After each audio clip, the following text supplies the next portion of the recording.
ना ठाऊक कोणा डावा मधुनी काय मांडले आहे विधी लिखित कोण ते आहे आपुलीच नाती एकाएकी उगारून काय ती फूल समजुनी ओंजळ धरिता निखारेच का देती या जीवनास रे मरण इथे का साध घालिते आहे विधी लिखित कोण ते आहे विधी लिखित कोण ते आहे मायाची किडनी मला मॅच होतीये। वाह क्या बात आहे। बघ मी तुला म्हटलं होतं ना, माझं अंतर्मन मला सांगतंय की मायाची किडनी तुला नक्की मॅच होणार। विजय, आता आपली सगळी स्वप्न पूर्ण होतील याची खात्री वाटायला लागली मला।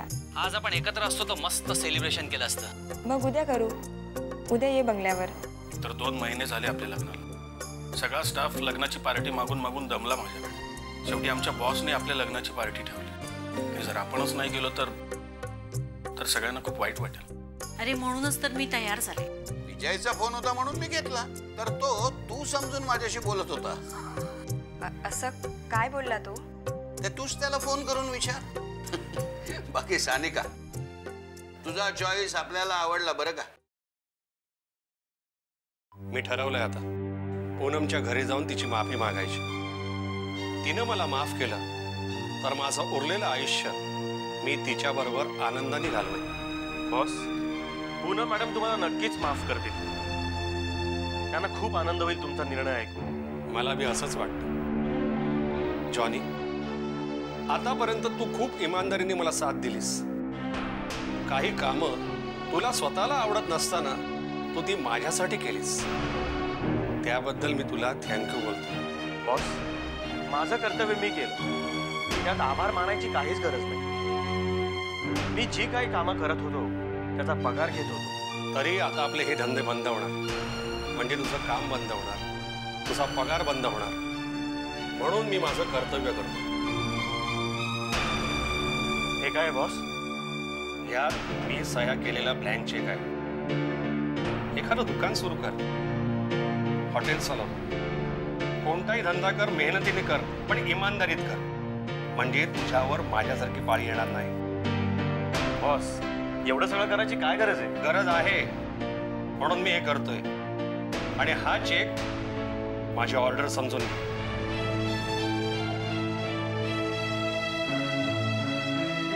आजपासून आपलं ऑफिस बंद कर, आणि जी विश्वासातली माणसं आहेत त्यांना सुद्धा थोडे थोडे पैसे वाटून टाक। Yes boss. आणि आपला जो पैसा आता मार्केटमध्ये अडकलाय तो पैसा सोशल वर्क करणाऱ्या संस्थांना आपलं नाव जाहीर न करता वाटून टाक। येतो आता। बॉस, इतके दिवस मनापासून करावंसं वाटत नव्हतं, पण आज आदराने करतो। काय? Yes boss.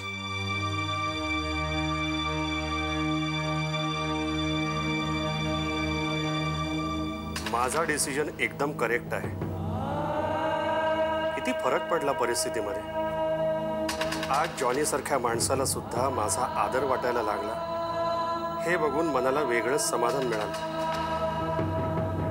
पूनम म्हणत होती ते एकदम बरोबर आहे, माणसाकडे नुसता पैसा भरपूर असून उपयोग नाही, माणूस हा माणूस म्हणून चांगला असायला पाहिजे, तरच त्याला मार्केटमध्ये खरी व्हॅल्यू मिळते।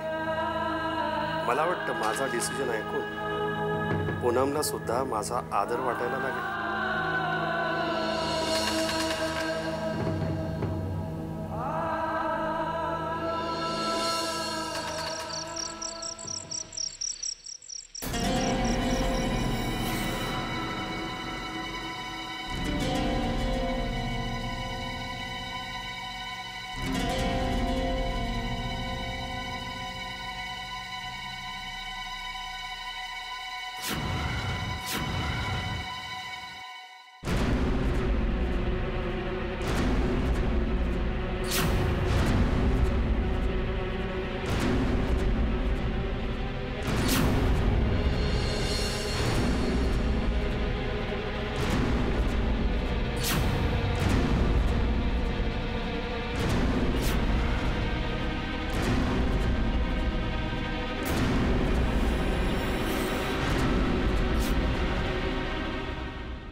असलं कसलं भयानक स्वप्न पडलं? हे स्वप्न म्हणजे अशुभ घटनेची साहूल तर नाही ना? पप्पांना काही झालं नसेल ना? मला घरी फोन करायलाच हवा, त्याशिवाय शांत झोप लागणार नाही मला.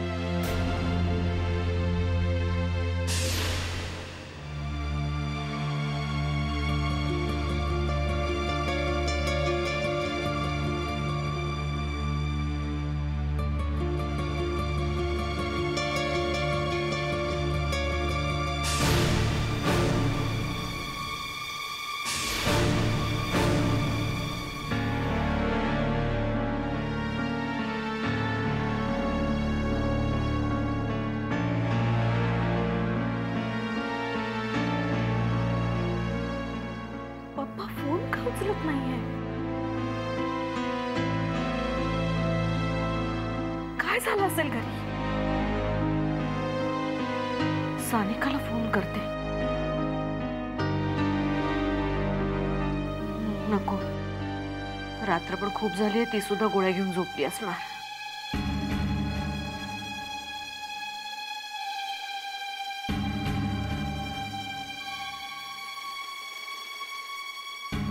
काय ग, झोप लागत नाहीये का? नाही, झोप लागली होती, पण मला फार भयानक स्वप्न पडलं रे, त्यामुळे जाग आली. स्वप्न? कोणतं स्वप्न? सुयश, पप्पांच्या जीवाला धोका आहे. मी फोन केला होता तर फोन पण उचलत नाहीये. अगं ती झोपली असतील किंवा मोबाईल सायलेंटवर राहिला असेल. तू काळजी करू नकोस, घरी सगळं व्यवस्थित असेल. हवं तर सकाळी लवकर फोन करू, पण आता झोप. नाही रे, पप्पांची कॉन्टॅक्ट झाल्याशिवाय मला शांतपणे झोप नाही लागणार. मग मी असं करतो, मी सानिकाला फोन करतो. नको, तिला कशाला?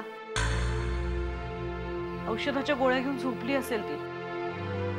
तिला या अशा अवस्थेत त्रास देणं बरोबर नाही, नाही का? अगं पण मग फोन केल्याशिवाय तुला झोप येणार नाही म्हणतेस, मग मी करू तरी काय? काही नको करूस, मी झोपायचा प्रयत्न करते. तू पण पड. मी तुला झोपेच्या टॅबलेट देऊ का? नको, पड तू आता.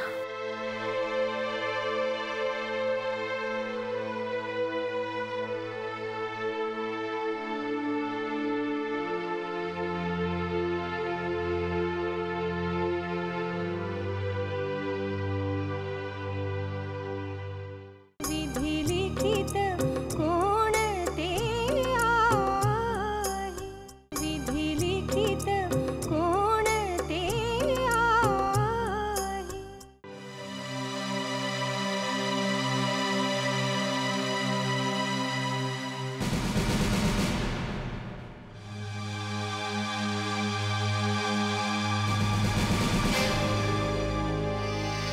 विजय, अरे एवढी रात्र का झाली तुला यायला? आणि तू एवढा घामाघूम का झालायस?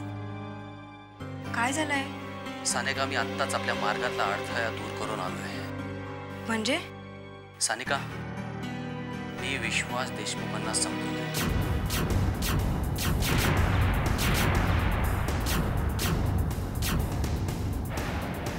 काय? हो, त्याशिवाय माझ्याकडे दुसरा कोणताच पर्याय नव्हता. आणि आता आपण यात अडकलो तर? नाही अडकणार सानिका.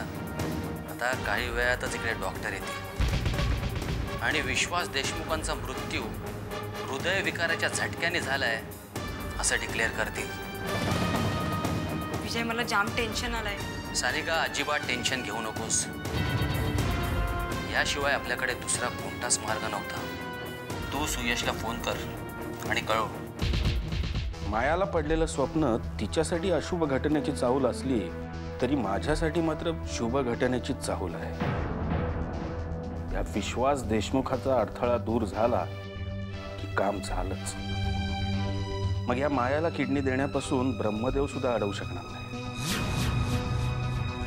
तेव्हा माझ्या माणसाचा फोन यायला हवा होता. काही प्रॉब्लेम तर झाला नसेल ना? आता त्याचा फोन येईपर्यंत मला चैन पडणार नाही.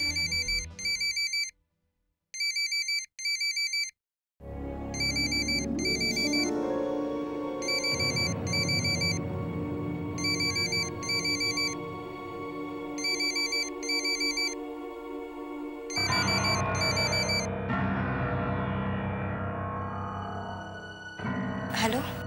हा बोल सानिका. मध्यरात्री फोन केलास? काय ग, काही प्रॉब्लेम आहे का?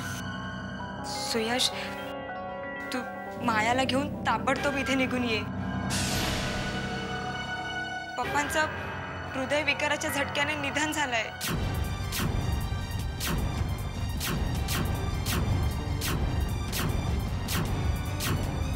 काय? हो. अगं पण त्यांना हार्ट अटॅक आलाय, हे कसं काय कळलं? मी लगेच डॉक्टरांना बोलवलं आणि विजयला सुद्धा. तेव्हा डॉक्टरांनीच सांगितलं. बरोबर, आम्ही निघतो इकडनं ताबडतोब, तू काळजी नको करूस. आणि तू एक काम कर, विजयला सांग विशालचे डॅडी आणि सखाराम काका दोघांनाही बोलवून घे. हो.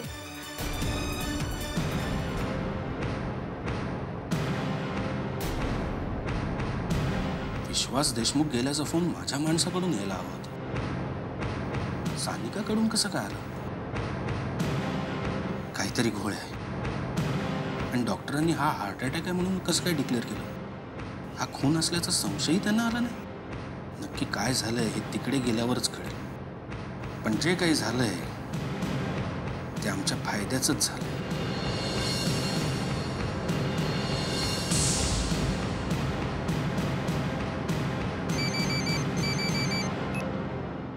हॅलो साहेब, रंगा बोलतोय.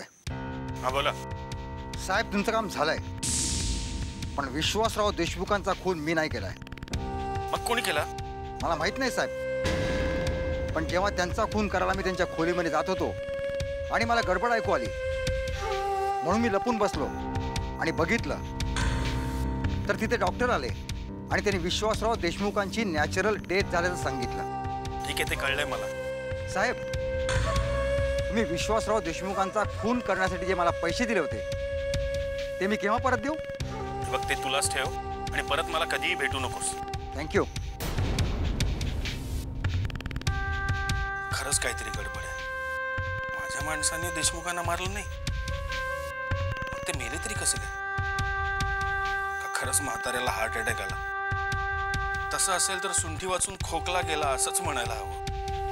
चला, आता ही आनंदाची बातमी थोडा सुटकी चेहरा करून मायाला सांगूया.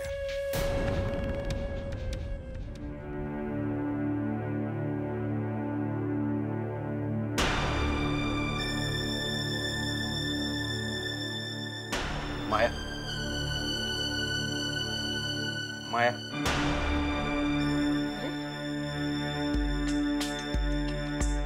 काय रे, काय झालं? झोपला नाहीस तू अजून? माया, आता घरून फोन आला होता. अरे हा, पप्पांनी माझा नंबर बघितला असेल आणि मग फोन केला असेल. नाही, फोन पप्पांनी नाही, सानिकाने केला होता. सानिकाने? तिला काही त्रास होतोय का? तसं असेल तर आपल्याला ताबडतोब निघायला हवं. चल.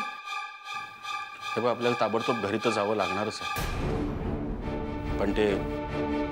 पण ते सानिकासाठी नाही, पप्पांसाठी. पप्पांसाठी? सुयश, तू इतका टेन्स कायस? काय झालंय? पप्पांना काय झालंय? काय म्हणाली सानिका?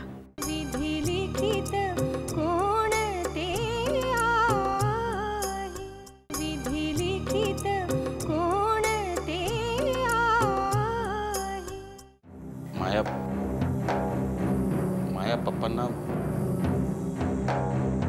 पप्पांना हार्ट अटॅक आलाय.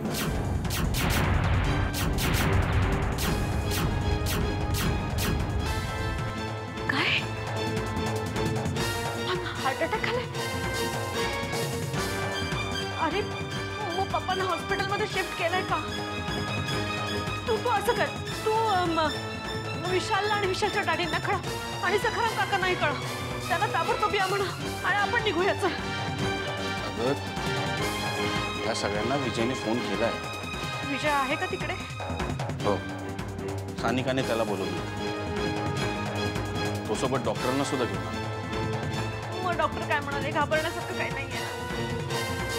माया, सुयश, बोल ना, बोल पटकन, काय झालंय? माया,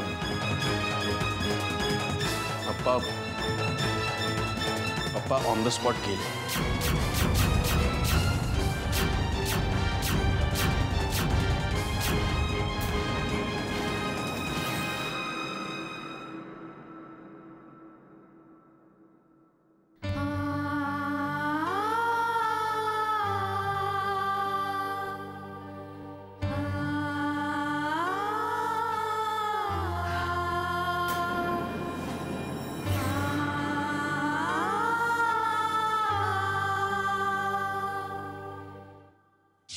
काय रे, कसला विचार करतोयस? काही नाही ग, तुझाच. माझा? म्हणजे बघ ना, आपल्या लग्नाला 2 महिने होऊन गेले. मी साधं बाहेर फिरायलाही तुला घेऊन गेलो नाही. तुला बाहेर कुठे घेऊन जायचा विचार केला की सानिकाचा विचार मनात येतो. तिला औषधं कोण देणार, डॉक्टरांकडे कोण घेऊन जाणार. आय एम सॉरी, पण एक नवरा म्हणून मी माझी कर्तव्य पार पाडण्यात कुठेतरी कमी पडतोय. सुयश, अरे या सगळ्या गोष्टींचा का विचार करतोयस तू? मी कधी यासाठी तुझ्याकडे तक्रार केली आहे का? तू बोलून दाखवलं नाहीस तरी तुला मनातून तसं वाटतच असणार ना माया. आणि त्यात तुझी काहीच चूक नाहीये का? नव्या नवरीला हे असं वाटणं साहजिकच आहे. पण माया प्लीज प्लीज, सानिका बरी होईपर्यंत मला असंच समजून घे.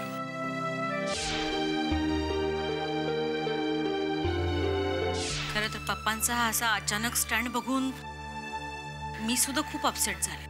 नाही माया, यात पप्पांची काहीही चूक नाही. कितीही झालं तरी बापाला मुलीची काळजीही वाटणारच. त्यात काही दिवसांपूर्वीच ममताच्या बाबतीत हे असं घडलंय. खरं तर मी हा विचार करायला हवा होता. जाऊ दे, तू अपसेट नको होस. मला खरंच कोणाचाही राग आलेला नाही. ही सानिका आणि सुयश आमचा असा विश्वासघात करतील असं स्वप्नात सुद्धा वाटलं नव्हतं कधी. बरं झालं हे सगळं बघायला पप्पा नाही आहेत, नाहीतर खूप त्रास झाला असता त्यांना. आता माझ्या बाबतीत जे घडलं त्या सगळ्यासाठी स्वतःला दोष देत बसले असते ते. पप्पा, आता तुम्ही माझ्याजवळ नसलात तरी तुम्ही दिलेली शिकवण मी विसरलेली नाहीये. याही परिस्थितीत मी खचून जाणार नाही. एवढी दुःख पसवलेत आतापर्यंत की या गोष्टीचं मला काहीच वाटत नाहीये. राग फक्त एका गोष्टीचा येतो की हे लोक गोड गोड बोलून पोटात शिरतात आणि अचानक पाठीत वार करतात. एका किडनीसाठी किती मोठा प्लॅन केला सुयशने आमच्या विरुद्ध.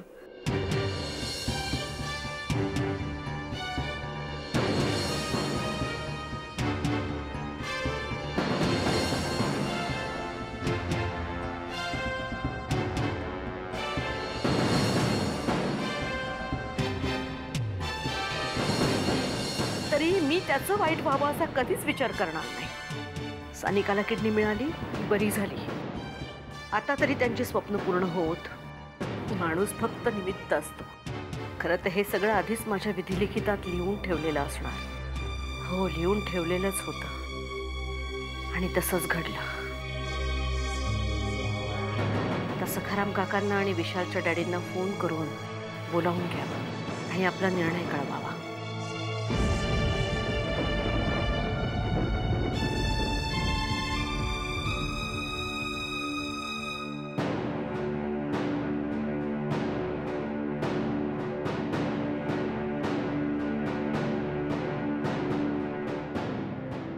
हॅलो.